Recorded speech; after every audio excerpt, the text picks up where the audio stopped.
So, Prime Minister Rishi Sunak is facing calls to apologise after making references to one of Keir Starmer's U-turns. Keir Starmer famously can't decide what a woman is, and he made a jibe about that in Prime Minister's questions this week.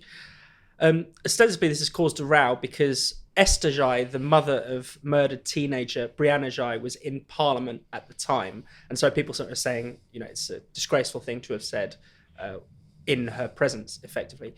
Tom, this row does seem a little bit, dare I say it, manufactured, a bit over the top. It's manufactured. I think it's really unseemly as well, to be honest with you, because I was shocked by what happened in Parliament this week at Prime Minister's Questions, but I was shocked by what Keir Starmer did. Rishi Sunak was not trying to weaponise the case of Brianna Ghey to make some sort of point about gender ideology. He was just making a point about Keir Starmer's U-turns on the question of gender ideology. And it was Keir Starmer spied an opportunity to effectively use a dead body as a soapbox, and he took it. That's what happened.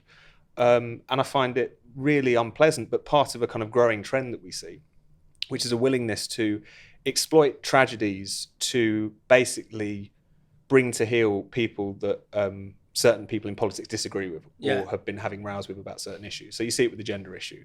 I'm sure Luke will go into a bit of the Brianna Ghey case and the claims around was transphobia a motivation for this particular murder, which aren't as straightforward, I understand it, as it seems.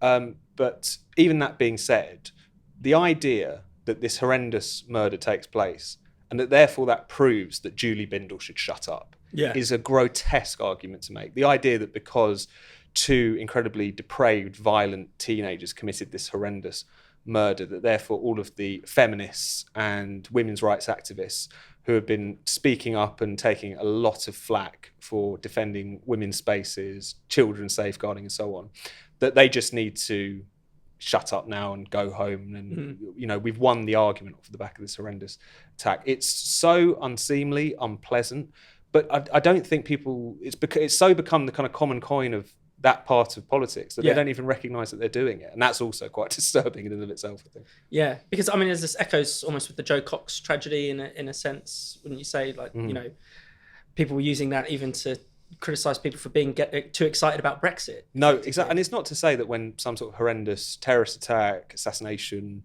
murder takes place that people shouldn't be animated about it, that they shouldn't want to talk about it. But Joe Cox was another example where that wasn't, people weren't getting upset because they were worried about the threat posed by the far right, because it was a far right nut job in that case who committed that horrendous murder.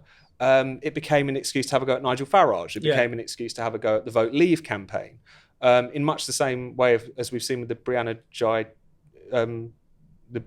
tragedy. And I just don't think people realise what a disgusting and grotesque tactic this is. But as I say, it's just become incredibly common. This desire to use, as I say, like dead bodies as soapboxes. People have to recognise what it is that they're doing when they engage in that. Yeah. It's such low politics. It's much lower than anything Rishi Sunak is accused of engaging in a bit of Punch and Judy PMQs. But as I say, it's just something that we keep having to run into, it feels like. And Luke, I mean, you've been looking a bit at the case itself. I mean, it's often said, to be honest, from day one, as soon as the murder hit the news, we were told that this was about transphobia. Is that really a fair assessment of this case?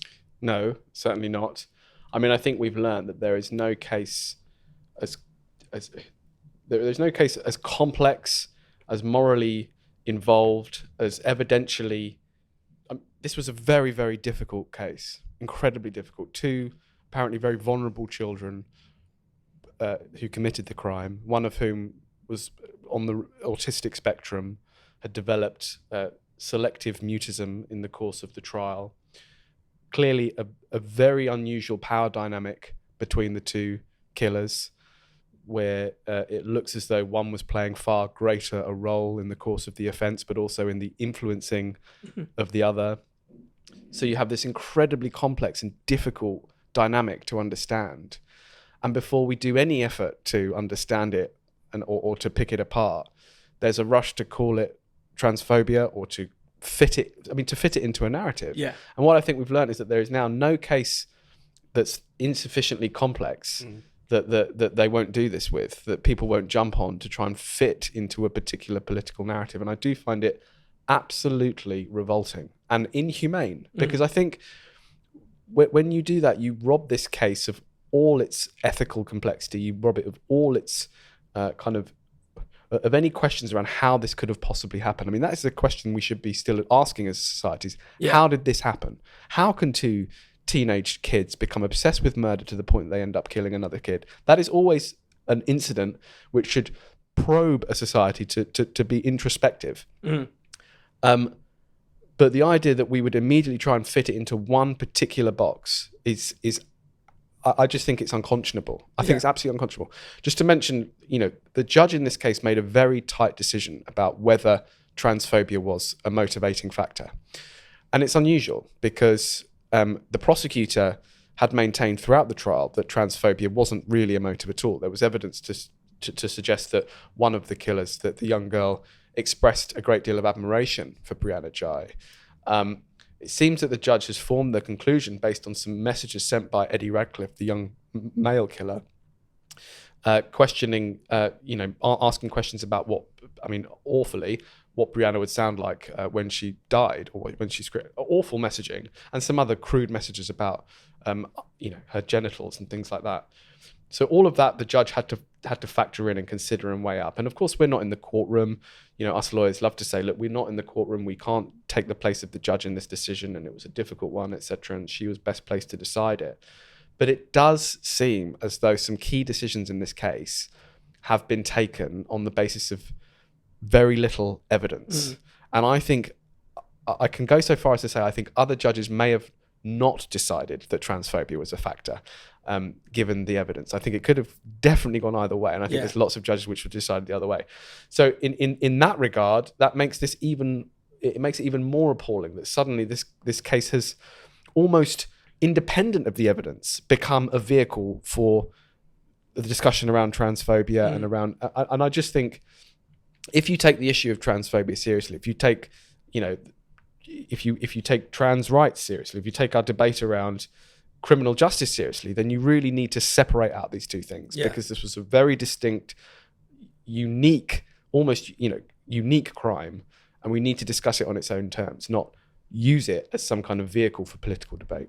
And Tom, I mean, pretty much from the outset, the message from the trans rights activists was essentially that J.K. Rowling or someone like that killed Brianna Ghey. No, completely. I mean, when the police actually originally, quite early on in the investigation, suggested that they weren't looking at transphobia as a sort of motivating factor, some of these people look almost like visibly upset about that fact. Even before any of the sort of dust had settled and any of the facts had really emerged, there was this desperation to blame it, as you say, on J.K. Rowling.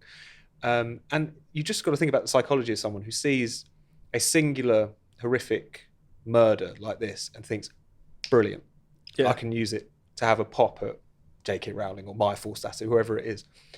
The psychology of that is really actually quite unsettling, I think. And it's this sort of, we see it trotted out time and again, but this kind of, these tropes of certain people in politics, whether it's people on the Brexit side of politics, or it's people on the anti-woke side of politics, or people on the gender critical side of politics, you'll see these phrases like they're whipping up hatred, they're whipping up anger, they're whipping up a culture war about X, Y, Z. And this is kind of idea that because a few people have shown up and said, you know what, there is such a thing as biological sex, and you know what, women do need single sex spaces, and you know what, we shouldn't put rapists in women's prisons, that as a consequence of that, they are kind of contributing to an atmosphere which will at some point or another lead to someone losing their life. It's not only an argument it's impossible to rebut because it's just purely based on faith and assertion, but it's also fundamentally censorious. It's to say that people who have no connection to this crime whatsoever, that they've got blood on their hands, and I think people should cut it out. But I think the problem is people feel incredibly moral when they make this when they make these kinds of arguments, when I think it's the most immoral thing that you can possibly do, which is to see something like this and almost get excited about that prospect because you can use it to land blows against your political enemies. We need to cut that out, but across so many issues, we're seeing people just engage in that all the time these days.